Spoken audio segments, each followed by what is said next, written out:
The F-22 Raptor may still be the most capable and dominant air superiority fighter in history, but as China's J-20 production continues to ramp up, the F-22's dominance now faces its most significant threat yet. Now that threat doesn't come in the form of better stealth or superior maneuverability, but arguably an even more important metric: volume. According to Senate Armed Services Committee member James Inhofe, China will have more stealth fighters on the front line than the US does by 2025. But is this true? And if it is, how does the US plan to regain its stealth fighter edge? Let's dive into this. I'm Alex Hollings, and this is Air Power. Yeah, we ran out of patience for your love with the cold hard hatred. The F-22 Raptor's abbreviated production run, which ended in 2011 with just 186 airframes delivered, may have doomed this air superiority fighter to a short service life. But with the F-22's replacement still yet to manifest, China's air superiority advantage will almost certainly grow throughout the remainder of the decade and well into the 2030s. Of course, the sharper edges of this issue can be rounded off to an extent by America's other fifth-generation fighter, the F-35. But even it may not be enough to maintain a capacity advantage over the Pacific. F-35 production is expected to peak this year with 156 aircraft built, but that volume is distributed across more than a dozen national partners, and not all of them are as invested in countering specifically Chinese aggression over the Pacific. All this boils down to the fact that despite the US operating the largest stealth fleets in the world, in terms of stealth air superiority fighters specifically, the US will likely soon be at a disadvantage when compared to China.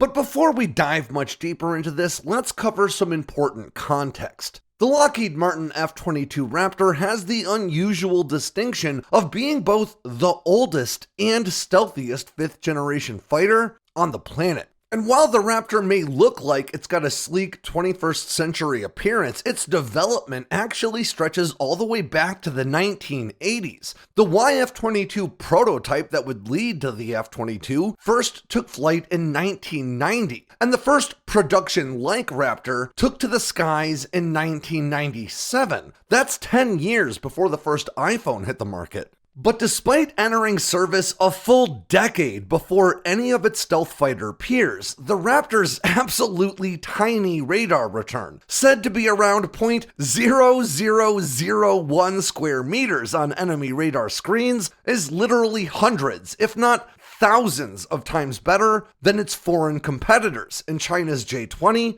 and Russia's Su-57. This incredibly low observable design, coupled with massive control surfaces, a powerful pair of Pratt & Whitney F-119 afterburning turbofan engines, and 2D thrust vector control all make the F-22 an air combat powerhouse. We're talking about a jet with the chops for close quarters combat, but also a powerful AN/APG-77 active electronically scanned array radar, and data-fusing onboard computers that all give it the means to take out enemy jets long before they ever even know it's in the neighborhood. In a real way, the F-22 bridges the gap between Cold War hot rods like the F-15 Eagle and futuristic data-fusing supercomputing snipers like the F-35. This unique combination of power, aerobatic performance, stealth, and situational awareness make the Raptor the most feared tactical aircraft in the sky. But despite the Raptor's impressive resume, it isn't without weaknesses. The Raptor's lack of infrared search and track capabilities and helmet-cued targeting both limit its performance in certain kinds of fights, but these are shortcomings that can be and may be being addressed in the current upgrade that's already underway. There's another significant shortcoming from the Raptor program that can't be addressed with upgrades, and that's production volume. The F-22 may be an incredible performer, but the program's cancellation after just 186 fighters were delivered, and the subsequent cannibalization of its production line in favor of the F-35 all mean that there will never be more F-22s built. This is a serious problem as the US continues to transition toward deterring global competitors like China, who have one stealth fighter in active production and a second following closely behind. Now, in 2017, the Air Force commissioned a study into the projected cost of restarting F-22 production, which led to the daunting realization that building just 194 new F-22s would cost about $50.3 billion in 2017 money. That's about $63 billion today, or around $330 million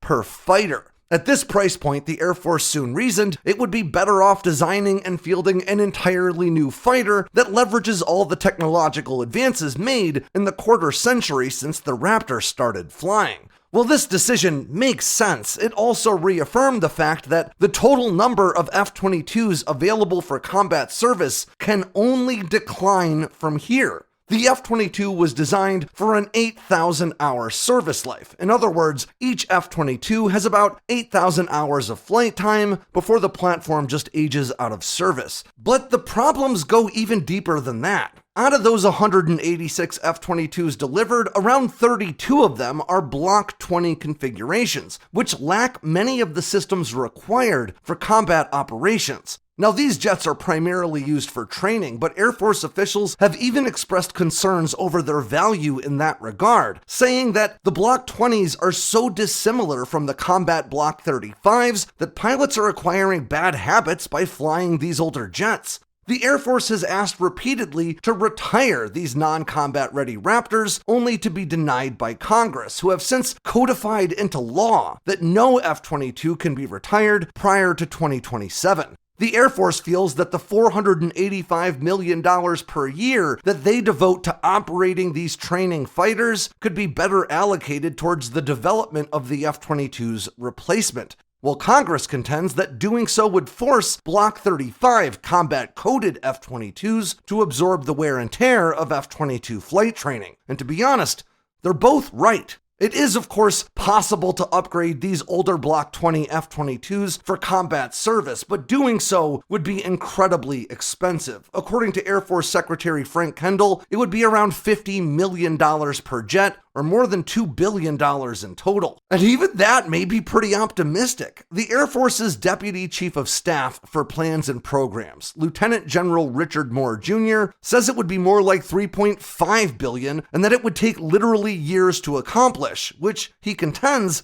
would make very little sense as the Raptor is slated to retire in the early 2030s. When you subtract the Block 20 F-22s from America's fleet numbers and then take a very optimistic 80% readiness rate into account, the US is left with around 100 F-22s available for the fight. In reality, F-22 readiness rates are often a lot lower, more like 50.5 to 50.8% between 2019 and 2021. And that means the actual number of Raptors available for combat at any given time is likely fewer than 80. And that's a big problem, because in July of 2021, the South China Morning Post reported that China had around 150 J-20s in service, and by November of 2022, that figure had grown to at least 200. While these numbers may only be good for some back-of-the-envelope calculations, it does suggest that China has been producing J-20s at a rate of at least 50 per year. So even if China's total number of combat-ready J-20s may actually sit fairly close to the F-22's figures today, it's evident that the total number of J-20s in service will soon eclipse the F-22's, if they haven't already. But therein lies one of the biggest challenges associated with comparing fighter fleets across nations: the availability of information. Despite a deeply flawed national media enterprise, the American press remains free of governmental manipulation. In fact, many defense-focused news outlets trade almost entirely on holding the Pentagon's feet to the fire, exhaustively reporting on production delays, technical setbacks, budget overruns, failed policies, and toxic leaders. While not necessarily always productive, this is actually vital work for America's defense enterprise. The media's ability to shine a light on defense failures or shortcomings, on bad decisions or bad leaders, is an essential stopgap against both complacency and corruption. Ultimately, it's America's transparency and the subsequent media coverage that helps make up the difference between America's functioning, if often troubled, defense apparatus and the sort of corruption that's become so apparent within the Russian military that one could argue internal Russian failures have benefited the Ukrainian defense nearly as much as Western support of Ukraine itself. But the same can't be said for Chinese media. As the Council on Foreign Relations put it, China has one of the world's most restrictive media environments, relying on censorship to control information in the news, online, and on social media. Now, interestingly, China's constitution actually does include a passage meant to guarantee free speech, but the Chinese government has not been bashful at all about how strictly it controls narratives within the public sphere. I mean, in 2017 alone, at least 38 Chinese journalists were put in prison for reporting stories outside the confines of approved narratives. And of course, this is an issue that caught the world's attention just a few years ago when some Chinese journalists were literally put in prison because their reporting on the early days of the COVID outbreak in Wuhan reached Western media. In fact, in 2016, Chinese President Xi Jinping said the quiet part out loud when he toured the nation's top 3 state-run media outlets and addressed those working within them. I'm going to quote Xi directly. "The media run by the party and the government are the propaganda fronts and must have the party as their family name. All the work by the party's media must reflect the party's will, safeguard the party's authority, and safeguard the party's unity. They must love the party, protect the party, and closely align themselves with the party leadership in thought, politics, and action." In other words, while reports out of China indicate that there's been more than 200 J-20s built, there's currently no publicly available information regarding how many of those J-20s are what the American military would consider combat ready. Likewise, we have no publicly disclosed readiness rates, no in-depth reporting on technical setbacks, no concrete figures on budget projections or overruns, no real independently verifiable information regarding anything about the jet's performance. We know that China has struggled with production of the WS-15 engine for these J-20s because that's a secret you just can't keep. But beyond that, we don't know much. In June of 2021, the South China Morning Post reported that China's 150 J-20s at the time were deployed across 4 aviation brigades, 2 in training bases in Inner Mongolia and Hebei, and 2 more in China's Eastern and Northern Theater Commands. All of these installations are on China's interior, suggesting these jets are being used for a combination of training and the essential work of establishing a stealth-centric air combat doctrine. Now, this is a logical progression for the J-20 program, but it also means issues with readiness, technical setbacks, and other concerns are very easy to keep muddled within the training schedule and policy discussions. And of course, as we've already determined, Chinese media outlets would be forbidden from reporting on problems, even if ones were to become apparent. To give you a sense of this transparency disparity, if you were to search for stories about F-22 Raptors losing to other fighters in training exercises, you wouldn't have to go far to find stories about jets ranging from Eurofighter Typhoons to the A-10 Warthog. These notional losses are, in truth, a good thing. The rules of engagement for these exercises are often intentionally stacked against the superior platform to ensure that both parties get something out of the training. Just saying go and having the Raptors wipe out an entire formation of Typhoons from 60 miles out without ever being detected doesn't help the Raptor or the Typhoon pilots get better. But forcing these jets to engage at closer range, where the Raptor's stealth advantage is compromised, gives both aircraft, their pilots, and their ground crews valuable experience fighting in difficult circumstances. You won't find any stories about the J-20 losing to China's J-10, or specifics about how it performed in large-scale exercises against Russian-sourced Su-35s. You won't find stories about the J-20 getting taken out by anything.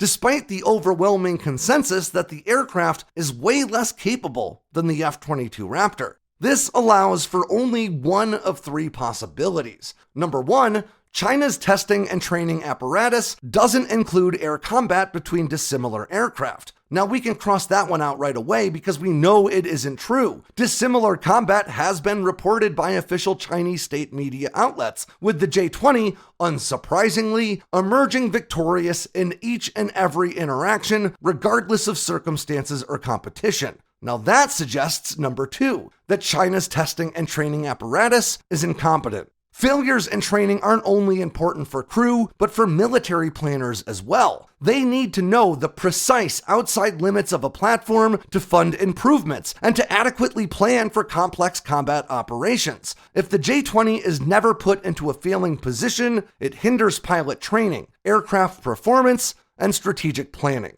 But based on what we know, the only really logical explanation, in my opinion, is option number three, that China just does not allow any sort of reports of any kind of J-20 failures or setbacks to reach the media. Now, this is the most likely option because we know that China has taken pains to model its modernized military after Western forces, and unclassified intelligence reports suggest that China does have a robust testing enterprise for other things like hypersonic weapons. And that means that China's J-20 has almost certainly been tested to the point of failure. That's just a logical thing to do when fielding a new aircraft. And if those stories can't reach the media, then it's all but certain that stories about genuine program failures, technical setbacks, budget overruns, and other sorts of delays just don't reach the media either. But by now, I can hear some of you shouting at your screen, how is Alex comparing J-20 numbers to the F-22 and just ignoring the presence of the F-35 when there have been 1,000 airframes built already?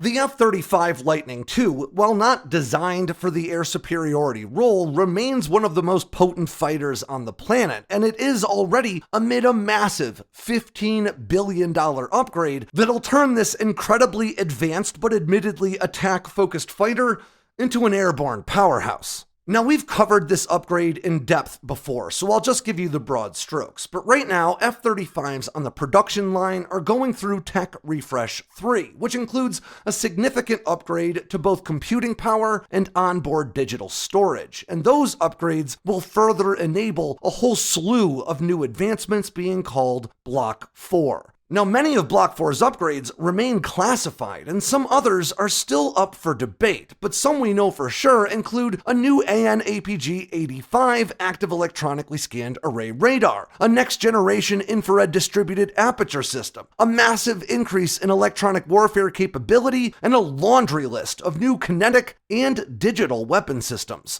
While these new F-35s will still lag behind the J-20 in terms of sheer performance, the F-35 remains far stealthier and will now have an even larger technological advantage in terms of detection ranges, situational awareness, and weapons at its disposal. But perhaps most important of all, Air Force Secretary Frank Kendall has stated that 300 of these Block 4 F-35s will each be given a pair of AI-enabled drone wingmen to fly and support, offering a massive increase in sensor range and combat capacity over previous fighters. And of course, the US already has more than 450 F-35s, so you wouldn't think stealth fighter capacity would be an issue anytime soon. But if you thought it was bad that we have 32 F-22s that will never be combat ready, you're gonna hate this. But according to a 2017 report, at least 108 of the Air Force's F-35As would need significant upgrades to become combat ready thanks to concurrent production, or building F-35s before testing was complete. And that's not even the end of it. There's 81 more F-35Cs and Bs that have this same problem.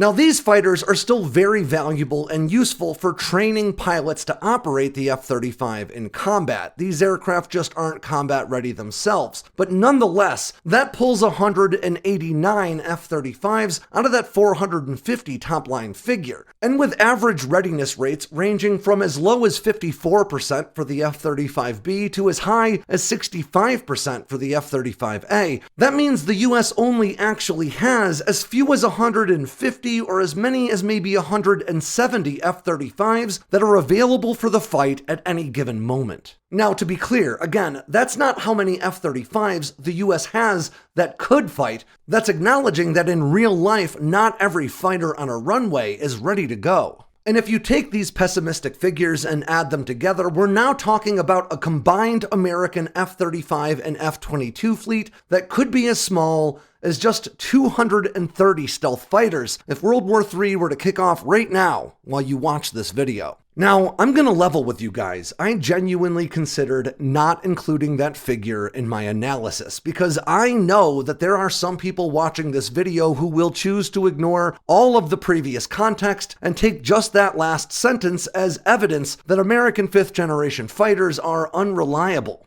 So I'd like to address that narrative right now. The truth is, there's no way to compare readiness rates or the reliability of 5th generation fighters across international borders, in part because the United States operates more stealth fighters than any other nation on the planet, but also because the only nations operating stealth fighters that didn't come out of the United States are China and Russia, two nations that are world-renowned for their lack of transparency and dishonesty on the world stage, and two nations with a vested interest in downplaying American military capability. My work gets cited by both Russian and Chinese news media outlets frequently enough for me to be well aware of the fact that my statements are often taken out of context to substantiate dishonest narratives. So let's close by talking about what air power actually looks like over the Pacific today and in the not too distant future. We already mentioned that the US would be able to field maybe 230, but probably more like 270 5th generation fighters in a large scale fight today. But the US isn't alone in the Pacific. Thanks to allies like Japan with nearly 150 more F-35s and South Korea with another 40, American and allied 5th generation fighter capacity in the Pacific is actually a lot better than it might seem at first pass. But America will very likely gain the capacity advantage once again in the not too distant future.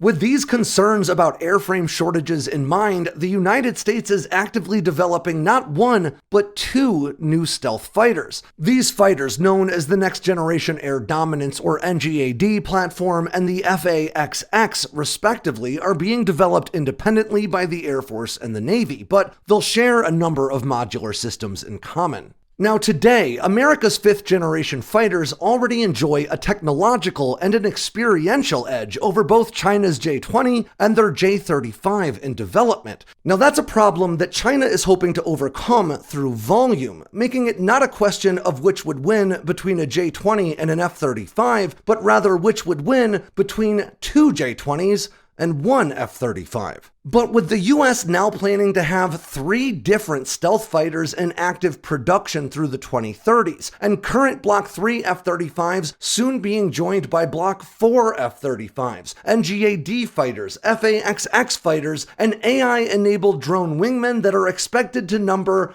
in the thousands, it is now evident that the US not only has the technological edge, but it intends to take the capacity edge as well. But doing so is going to cost a whole heap of money.